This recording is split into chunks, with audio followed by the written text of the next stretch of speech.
Hello नमस्ते, स्वागत छ हजुरहरू सबैलाई मेरो युट्युब च्यानलमा। र म आज चाहिँ म यसरी लालुपातेको भिडियो लिएर आएकी छु। यो चाहिँ मैले के गरिरहेको छु भनेर म बल्ली यसरी भन्न गइरहेको छु। मैले गमलालाई यसरी रेडी गरेर माटोहरू रेडी गरिसकेको छु। र यो मेरो लाचिएको लालुपातेको यो पट थियो भने अब यो चाहिँ मजाले पाउलेर यस्तो भइसकेको छ। अनि यसलाई चाहिँ म अलिकति ठुलो भाँडा दिन गइरहेको छु।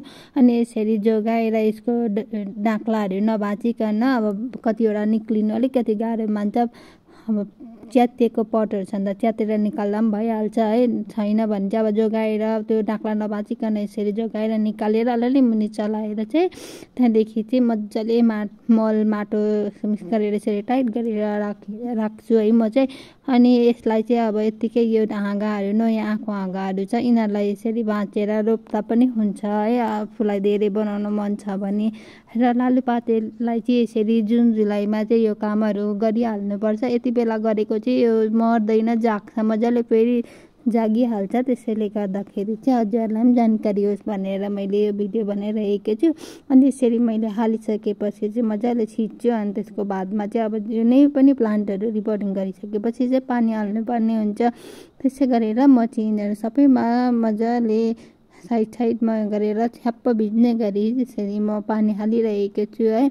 यदि हजुरहरू मेरो युट्युब च्यानलमा नयाँ हुनुहुन्छ भने प्लिज लाइक सेयर सब्सक्राइब गरिदिनुहोस् र सबैले जानकारी पाओस् है। मेरो भिडियोबाट पनि हजुरहरूलाई केही हेल्प होस् भनेर चाहिँ मैले यसरी भिडियो लिएर आएकी छु है। अन्त हजुरहरूलाई कस्तो लाग्यो मेरो भिडियो कमेन्ट गरिदिनुहोस् होला। र यसरी लालुपातेको सिजन आएको छ, यसरी रोप्नुपर्ने सिजन आएको छ र यो विन्टरमा लामो समयसम्म फुल्छ है। अनि त्यसै गरेर चाहिँ हजुरहरूले पनि गर्नुभएको छैन भने अवश्य गर्नुहोस् होला, यति नै भन्दै है। अनि यसरी पातहरू मजाले यो चाहिँ एकदम भिज्ने ठाउँमा, आकाशमा पानी पर्ने ठाउँमा राख्नुपर्छ है। त्यसरी राखेको छ भने चाहिँ राम्रो हुन्छ। Thanks for watching, bye by.